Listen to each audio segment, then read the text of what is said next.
In fact, everybody can change their life if they wake up in the morning and think of one person in their life, their wife, their kids, their husband, and say, I'm going to do one thing today that's going to be beneficial or help somebody else in my life. Just one thing. Hi, and welcome to Lead Well.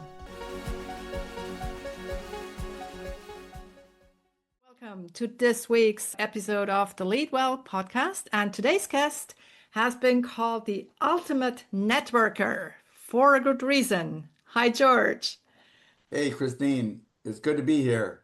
Wonderful. So, George Dubec, you have spent over 50 years building connections across the world of business, direct sales, entertainment, and even matchmaking. Fantastic. You covered everything there. And you're a best-selling author, TV show creator, and a firm believer that success starts with strong ethical relationships. From Yes. founding massive single networks in the 80s to launching new platforms like the Love List Network and the Founders League, you bring a lifetime of insight and a bold vision for shifting our culture from me to we. Welcome, George, to the show. It's such a pleasure to have you here. Yes, I do have a lot of experience and background. I've been in corporate. I did direct sales. I've been in network marketing. I've also been in creative. I've been in movies. I had my own radio show. I've been on national TV. I don't know. I wore myself out. But you're still here. You look great. So, not I'm that I'm much, still here. obviously. Yeah, and in fact, I think the sad part about being older is like I've lost 6 out of 8 of my best friends already. In fact, this week there was quite a few famous people that passed away. Ozzy Osbourne and Hulk Hogan. My era is slowly disappearing. It's coming closer. I already feel it at my age. When we're younger and older people died, and it's them, but now it Right. starts getting us. Yeah. Yeah, that's right. It's like I tell my wife I'm day to day now. You just never know. I feel that the benefit of learning all those years is that when you get older, to be honest, Christine, I work harder now than I did when I was young because I don't have a lot of distractions. And as we were talking before we actually went on the air, one of the big issues that at least men deal with in their younger years is the sexual component of life, Hmm. where that takes a lot of energy. In fact, Napoleon Hill, remember Napoleon Hill in Think and Grow Yeah, Rich? He wrote a whole absolutely. chapter about it's called sexual transmutation, Hmm. where the most productive and successful men have high sex drives, but they're able to transfer that energy to productivity. So that's a key ingredient, especially for men. Yeah. And I guess for some women as well, as we discussed before, that it's not the same for everyone. But yeah, I guess it can be the same across the genders. So let me ask you this. You have helped thousands of people connect, and you're connecting to everyone you can get hold of. I got the impression. So, what's the most awkward networking moment you've had, and what did that teach you? The most awkward networking moment? Yeah. I don't think there was anything awkward. It's just maybe a lot of unsuccessful networking situations when I was younger. Put it this way, I guess the most awkward networking is inefficient, ineffective networking, time Hmm. wasting just so much time with the wrong people, spending time at networking events or trade shows, talking to people that nothing's going to ever happen between the two of you. You don't connect properly, you don't ask the right questions, you don't get the right contact information, and then you don't follow up, but maybe you had a good time. I think a lot of networkers I classify in the good time arena or wasting time, or they're just getting out of the office. They go to networking events to get out of the office and do Hmm. maybe even more socializing than actually going to work. And I always profess that when you go to business networking, you're still at work. You're going to work. And people I don't think take it that serious. And do you have a goal in mind when you go network? Are you looking for specific people, or how are you doing that? Always, always. In fact, the one key ingredient that I do that almost nobody does, in fact, I don't know anybody that does this. Before I go to an event, I find out who the promoter is, who's the host, who's the person in charge when I get there. and I call them up in advance if possible. Sometimes you can't find out maybe who like on a big trade show, it might be hard to get a hold of somebody. But I call the person up in charge and I introduce myself and I explain who and what I'm looking for when I come to their event. And if they know anybody Mm. that they could introduce me to in advance, a third party introduction is always the most powerful. The same thing as if you go to a networking event and you have a friend there and they introduce you to somebody, it's more powerful than you going up to somebody cold turkey and talking to them. Mm. So that's one suggestion I give everybody. Find out who the host is. And if you can't find out in advance, when you get there, ask the people there, like, well, who's running this event? Who can I go and meet that is in charge? And go and ask them at that point if they can introduce you to somebody. Wow. And I guess it's the same in business and also in dating networks. Yeah, of course. If you go to a dating event, a singles bar, and somebody's Mm. running the event, go and find out who it is and tell them what kind of a person you would like to meet and see if they can introduce you to that kind of a person. And I think that's the way you also found your current wife, is it? Well, a little bit like that, but not exactly. I Mhm. call it referral matchmaking, Christine. And the way it works is this was back in the 70s, okay? Remember the 70s? Saturday Night Fever? Sure. Okay, that was me. Ah, okay. I had the three-piece white suit, black shirt, gold chains. I had big sideburns, big mop of hair. I had a Smokey and the Bandit Firebird, and I could dance. I was a great Mm. disco dancer. Cool. Anyway, I had plenty of dates, not a problem, but I was dating a lot of women. But the women that I selected, it was based on visual. I would look at the sexiest, hottest girl, Mm. okay? Let's call it. And those are the girls I would go after. Mm. And I said to myself, but I'm not meeting girls that I really like, that I would like to be my life partner and my Mm. mate. So I made a list. I call it the love list. Everything I would want: physical characteristics, personality traits, background, experience, deal makers, deal breakers. I gave it to I gave the list. Now, this is before cell phones and the internet and everything, 70s. I gave the list to my 10 best male friends who were meeting females all the time. And 3 months later, my best friend Paul met my now wife at a party. He calls me up. He says, "You got to meet this gal." And when I looked at her and I met her, she fit the description perfect. And then the second step, though, there's two steps, was the interview. I would then start to interview almost like a job interview. And I interviewed this particular girl that's my now wife. She answered all the questions to my satisfaction. And here we are, 46 years later. We're still married with a beautiful daughter, granddaughter, Wow. and it worked out great. We were a great match. Hmm. How would you do it nowadays? I'll tell you what, Christine, this is the funniest thing. I talk to my wife about this all the time. I don't give any advice to single people anymore. I only tell people good luck. Every man for himself, because in fact, many people have asked me to get back into the relationship world and Hmm. get back into helping singles and dating and all that. And I go, I don't want to, because today's world is so different. Hmm. So I can't even describe it. I feel really bad for single people. I really Hmm. do. It's a shame because I don't think this new generation understands relationships. They don't know why they get into them. Hmm. They don't know how to build families. They don't know how to build legacies. Hmm. For example, Christine, back in my day when I was a kid, I was brought up in small town Ohio. And in our world there, back in the 50s and 60s, nobody got divorced. Nobody. Hmm. It didn't exist. In Hmm. fact, you didn't even talk about it. If you got into issues with your husband and wife, you just dealt with it, whatever that was. Yeah. And nobody was happy and nobody was sad. Hmm. Everybody just had families and husbands and wives and kids, and they basically worked worked it as, I don't know what you call it. You just worked it. Hmm. And the big mantra back in the day is we stay together for the kids. Hmm. Now, do people do that today? Do they stay together for the kids? No. No. The issue is as soon as they don't like what's going on, they bail out. Mm, They get divorced. mm. So, And maybe it has to do with another thing that we mentioned when we started talking to each other, that you mentioned that now you understand that you can have two emotions at the same time, two kinds of feelings at the same time. So maybe at that time it was really normal that people were a bit sad about the situation, a bit unsatisfied, but happy at the same time.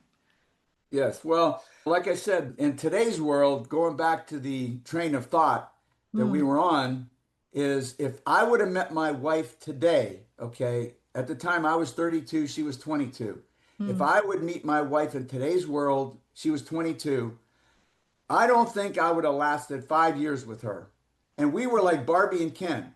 We were a mm, perfect match. We had mm, great physical chemistry, mental chemistry, but the problem is this is one of the mm, big problems. mm, Every time I turn this on, I see beautiful girls mm, shaking their booties, mm, showing their breasts. mm, So, in the male mind, you look at your wife, no matter how beautiful and pretty she is, and you go, well, wait a minute, look at these girls over here. Oh my goodness, this girl has nicer legs. This mm, girl has bigger boobs. mm, This girl has prettier hair. mm, And as a male, a young male that's sexually motivated, it's like I go, I don't know how I would have lasted. It's mm, too much. It's mm, overwhelming. Then you got the internet. mm, And I hate to say this, but males are so distracted with pornography today on the internet. It's actually an epidemic mm. that people don't talk about, Yeah. but it's pervasive. In fact, it affects, I don't remember the percentage, but it's one of the major causes of divorce. Hmm. Women find their men and their husbands and their boyfriends watching pornography on a regular Mm, basis. mm. So again, we never had any of that. Yeah. Once we locked into a good woman or a good girl, the distractions weren't all around us. Mm. So And again, I don't know how to deal with that. wow. And I think another aspect is what you call shifting from, or that we are now in a me society and we would need to shift back to a we society. What's your take on that? Well, one of the groups that I love to study, are you familiar with the Amish people? Hmm. Okay, the Amish people have what I call a we society. Hmm. They basically focus on community, family. You probably heard of barn raisings. Mm. When a young couple get married in their community, the whole community comes together and within a week they build a whole barn for Mm. the family. Mm. When my mom and dad got married, okay, my grandfather was a carpenter back in Ohio. This is the 50s and 60s. Mm. When my mom got married, she also had two sisters. When all of the girls got married, the whole family got together with my grandfather as the construction general foreman or the boss. They built three homes for three of the daughters. Mm. They built it from scratch. Hmm. And I remember as a little kid handing nails and lunch to the men Mm. working. Mm. Now that was more of a we society. Hmm. Now today, and I'm guilty as charged. I'm guilty. Most of my life, I grew up trying to make myself happy. Mm. I woke up every day. What's George Dubec going to do today that's going to be fun or make me happy or be enjoyable? Mm. And the one thing I'm learning how to do, and it's really hard to change your mind, is to wake up and say, in fact, everybody can change their life if they wake up in the morning and think of one person in their life, their wife, their kids, their husband, and say, I'm going to do one thing today that's going to be beneficial or help somebody else in my life. Just one thing and focus on that and don't focus on yourself. So that's what I call the difference between a me society and a we society. Wow. Is there anything else, any other belief about success or influence or work overall that you've completely changed your mind about in the last 10 years? Well, again, one of the things that I learned now too late is I wish when I made major decisions in my young life that I would have talked to other people about it first. If I would have got better information from older people or experts in their field and then disseminated their information and then made the decision. I did not do that. I never did it. and I made all decisions based on my own thinking that I was smart, that I knew what I was doing, what's best for me. And that would one thing I would share. The other thing is that I would have built a bigger network younger when I was even in college. Like I just had my two grandkids graduate from college. And while they were attending college, I said, listen, everybody you meet, your professors, kids that you meet, get their contact information and put them into a database. Get Mm. their name, their phone number, their email address. Because once you graduate, as years go by, there might be a lot of people you would like to reconnect with for different reasons. And if you don't build a database, you don't know how to get a hold of these people. Mm. So you So would I wish, still, again, I would have built a database over the years and years and years. I really just started building my present database, I would say about 20 years ago. And I have 15,000 what I would call really good contacts at different levels. Some are in my inner circle, some are mid-level, and some people are just casual acquaintances mm, and so forth. mm. And you've worked with some big names as well, like Tony Robbins and Wayne Dyer. Yeah, Is actually, there? back in the mid 2000s, I was Mm, the scheduler for Nightingale-Conant. mm, Do you remember Nightingale-Conant? yeah. They were the largest distributors of motivational and business skill training material in the Mm, world. mm, Remember those vinyl cassette books with 6 cassettes in the workbook? Okay. absolutely. Well, that was big back in the day. They were the largest distributor of those Mm, materials. And I scheduled Tony Robbins, Zig Ziglar, Brian Tracy, Dennis Commuta, um, Dennis Waitley. Back in the day, all the top motivational speakers. wow. Now, And of course, today, you must have a million motivational speakers. yeah. In fact, I have to laugh down here in South Florida where there's not a lot of jobs. I always say that people are in either real estate, network marketing, or they're a life coach or an Uber driver. Mm, If they're any of those four, they don't have a job. okay. We got the most real estate agents in the world here in South Florida. Wow. Wow. Wow. So when you worked with these kind of people, is there what is something behind the scenes that most people would never guess about that world? Okay, the main thing about it is those people, in most of the cases, it's do what I say, but don't watch or do what I do because they really don't live the lives that they profess. Okay. The two people that I know that are the most legit would be Zig Ziglar and Dr. Robert Schuller. Mm-hmm. You remember Dr. Robert Schuller in the Crystal Cathedral in Mm-hmm. California? Mm-hmm. He was a very devout, but he became a motivational speaker, but he was very devout. And these people weren't what I call greedy. Zig Ziglar was a good old boy from the South. He was a wonderful person, had a great family. He was pretty legit and honest. But I'd have to say most of the other ones were basically espousing material to people that was great. It was great positive material, but their own lives, they didn't, to be honest, live Mm, the kind of lives they professed. mm. Wow. That's a bold statement there. If you had to delete your entire contact database of 15,000 people and could keep only 5 people on, who would stay and why? Well, that's interesting you bring that up because I'm working on that. That's a dynamic process. Mm, The thing that I'm finding out in today's world that's disconcerting is a new concept that has just popped up over the last, I'd say maybe 2 to 5 years. It's called ghosting. mm-hmm. Have you ever heard of that? Have you Sure. experienced it? Absolutely. Now, it never happened when I was younger, 20, 30, 40 years ago.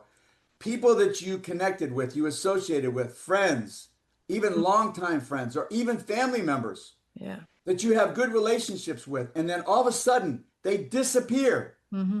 They don't answer your calls, they don't text you, they don't answer your emails, Mm, and they give no reason. mm-hmm. So my inner circle is becoming very dynamic. Of course, one of the things that I mentioned about is 6 out of 8 of my best inner circle friends are dead. Mm, So they disappear for that reason. yeah. A lot of people that I've come in connection with recently, I've done a lot of good business with and associated with, they disappeared. they stopped doing business with me. Mm-hmm. And I can't figure it out. I don't understand that concept. Mm. And I think somebody needs to do a study on that. Yeah. What is going on in today's world? And then the other big problem is it's very difficult when you connect with people today and then you bring up your political leanings. Mm-hmm. You find out how you look on Facebook and you see they're posting up about a certain political concept, or Yeah. they see you posting up about something political. Yeah. They basically disconnect you Yeah. because you follow some political party or you disavow somebody. Mm. And it's like, oh my God. In fact, I understand today there's a lot of divorces take place because two people are politically divided Yeah. and they can't get along. Yeah. It's scary. Mm. The sensitivity level is like I've never seen it before. Yeah. Yeah. And it's all black and white. There is no gray anymore. You're Seems. right. Yeah. Of course, the old saying always was when you're in groups, don't talk about sex, politics, or religion. Mm. But today, you can't talk about it at all. Yeah.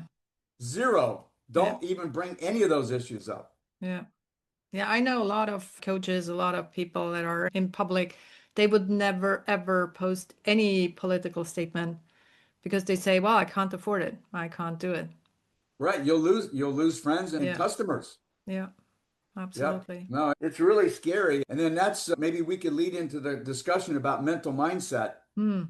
And what I'm working on right now is a program that I suggested earlier that you could possibly Mm. help me with your background and training Mm. is to teach people how to base their decisions on the facts, the best facts they can come up with. Don't listen to television. Don't listen to your friends. Don't make opinions based on your own thought process. Do some research, get the actual facts, Mm. and then base your decision on what you think. Yeah. And if people would do that, it would solve a lot of these misinformations. And in fact, Zig Ziglar used to say people have stinking thinking. Mm.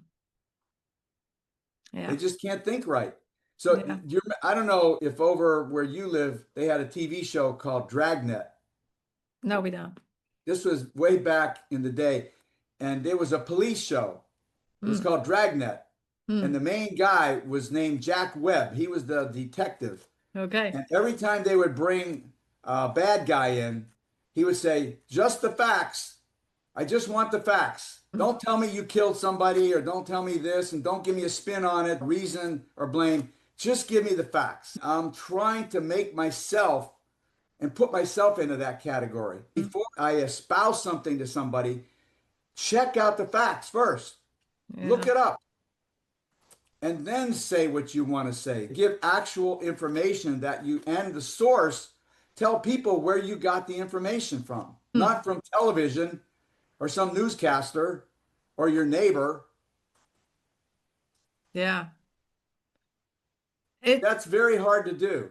it's very hard to do because we are emotional animals at the end of the day. So the emotional brain kicks in first when anything happens. You remember Dr. Spock in Star Wars? Sure. He was very rational, logical, critical thinker. And what did he do? Minimize his emotions. In fact, he was unemotional pretty Mm. much. Now, I don't suggest people become unemotional robots, but if you do get the facts, you will help yourself minimize your emotions. Make decisions without being biased because of your initial emotions. Right. That's a very If good you point. get a strong mental mindset, it won't make you happier. Mm. It won't make your life better, but it'll make you more productive and efficient. That's what I tell Mm. people. If Mm. you want to have better results, that will help you. Yeah. Yeah. And that's not the only thing you're currently working on, is it? No, I'm working on a couple reality shows, and I'm also involved in a brand new business investment TV show called America's Real Deal. It's kind of like Shark Tank on steroids. Okay. And that's an actual show that they're going into the second season of filming. And I'm actively looking for investors and companies, United States companies that want to showcase to get additional funding Hmm. on the show. Now, the only thing is it's not about startups. Like Shark Tank is all startups. Yeah. This particular show wants revenue producing companies that have at least $1 million in gross revenue that are looking to get expansion funds. Okay. So Wow. if any of your listeners out there have companies in the USA that would love to get additional funding and be on television, they can get in touch with me. And I'm also looking for investors. Wow. That's great. So how can people get in touch with you? Okay, I have a website called theultimatenetworker.com. That's THE ultimatenetworker.com, all one word. And that's my main connecting website. And there's an email registration form if they want to get on my email list. It also has my books on there. I've written 6 books on business and social networking. I have a workbook, and I'm working on a program called Mental Mindset, which is going to help me. Actually, I'm doing it for myself to help me. So Uh-huh. whatever I find works for me, then I can share it with others. That's great. So what would be the one thing you'd like to leave my audience with? The basic thing that I think is the best thing in life to do is build a strong family. I tell young people today, if you're 20, 30, 40, maybe even your 50s and you're still eligible to make it happen, is to have at least 3 kids minimum. That's the number one thing. I have 3 kids, 4 grandkids, and 2 great grandkids. And Hmm. I wish, now looking back on it, I wish I had a couple more kids at this stage of life. Why? Because first of all, nature makes having children or offspring a numbers game, right? Why does a fish lay 1,000 eggs? Hmm. Because only a few survive. Think about this. If you just have one kid Hmm.